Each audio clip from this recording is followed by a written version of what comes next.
Hello children, how are you. तो कल हमें ने अपना न्यूट्रिशन के विषय में पढ़ा था।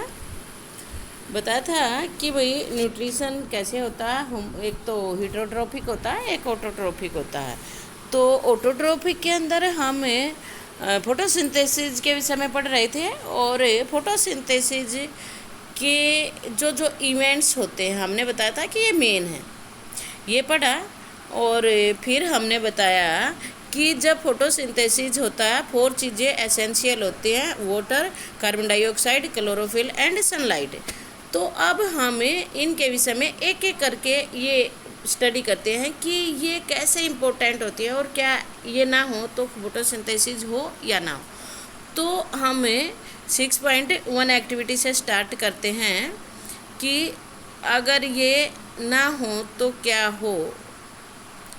ठीक है, तो चलो अपना पेज नंबर देखो कौन सा है आपका, 96 है और 6.1 है। अरे बाबा क्या हो गया, 1 मिनट बेटा।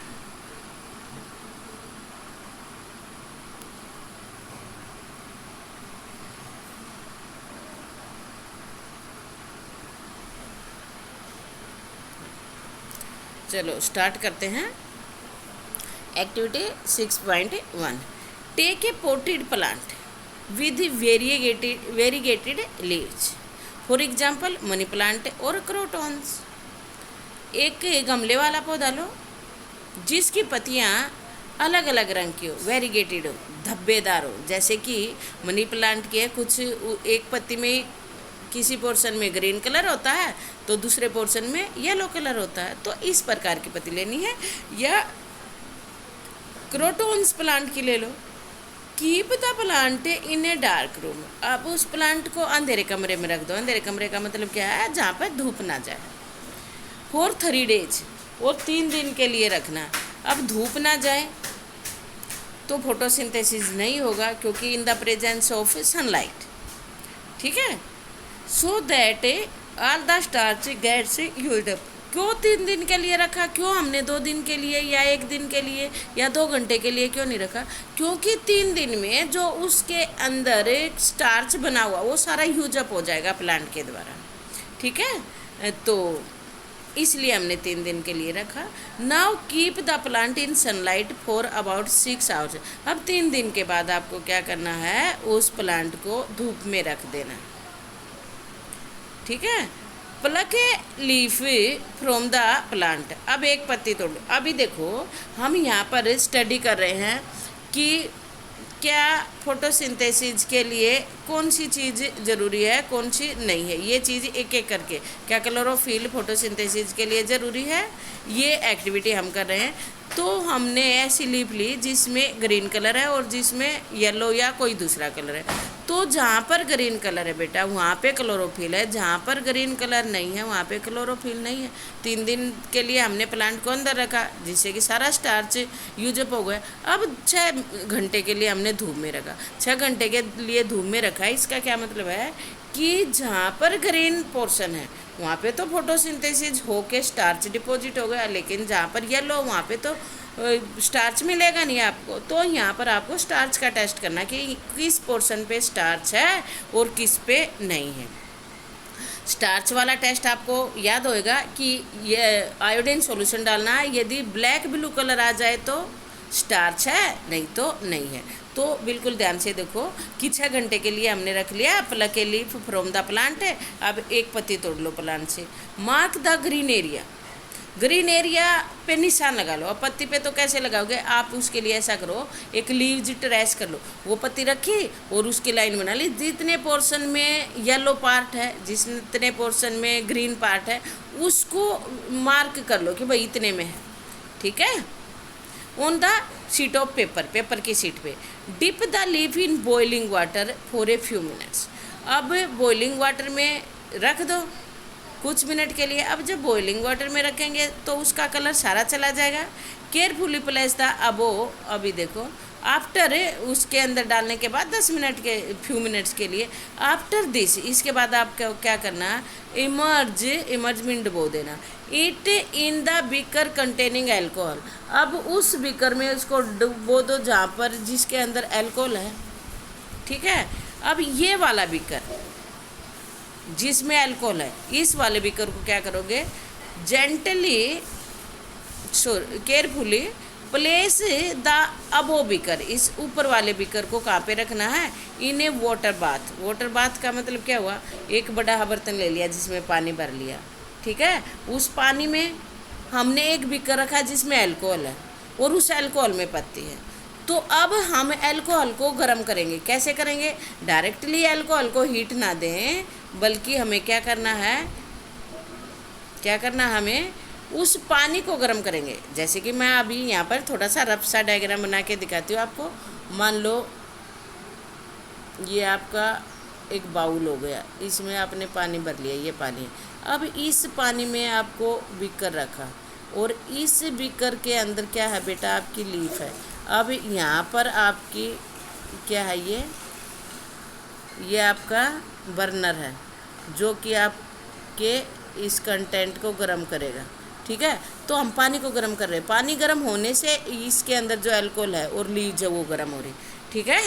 तो इस तरीके से बेटा हम वाटर बाथ में करेंगे, डायरेक्टली अल्कोहल को हीट नहीं करेंगे। Carefully place the above beaker in the water bath and heat till the alcohol begins to boil. और जब तक हमें हीट करना, जब तक ये उबलना शुरू हो जाए।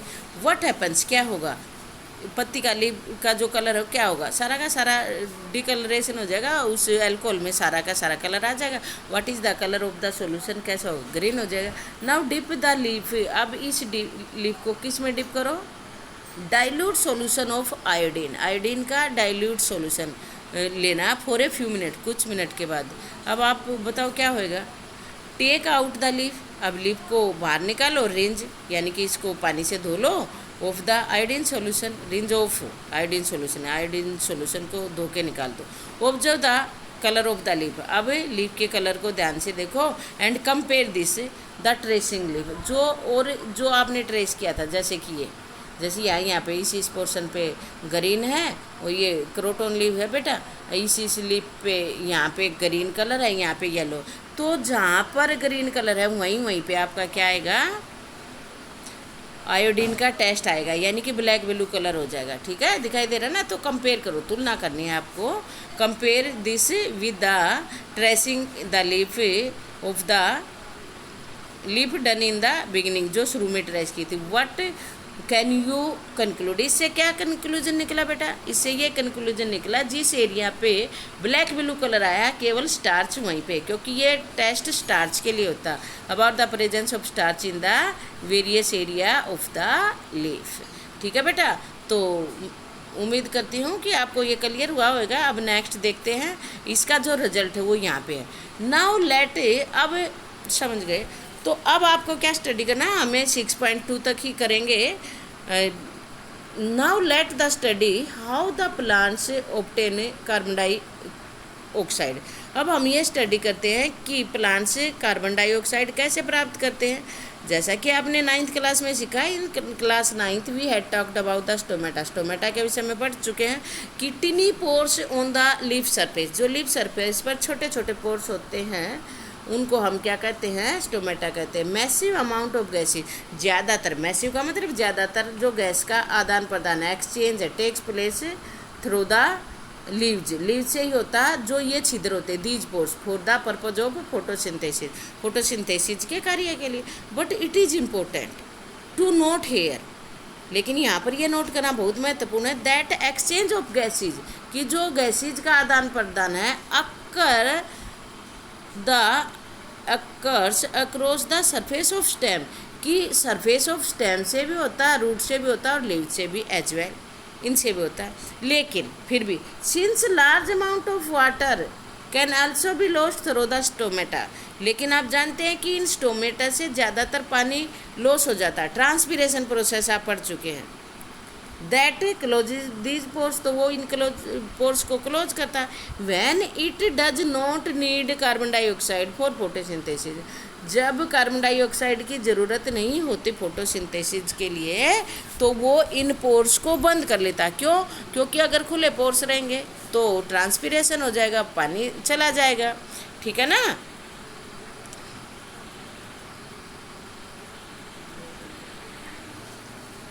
The opening and closing of stomata, कि जो खुलना और बंद होना है स्टोमेटा का, pores in the function of the guard cell, वो किसका फंक्शन है? गार्ड सेल का। जो यहाँ पर आपको दिखाई दे रही है बेटा, ये वाली गार्ड सेल है, और इन गार्ड सेल के अराउंड जो ये है, ये स्टोमेटा है। ये एसेसरी सेल, जो इसके चारों ओर सेल है, वो एसेसरी सेल। ठीक है। तो कैसे खुलता बंद होता है? ये गार्ड सेल के द्वारा। ये किसका काम है? गार्ड सेल का।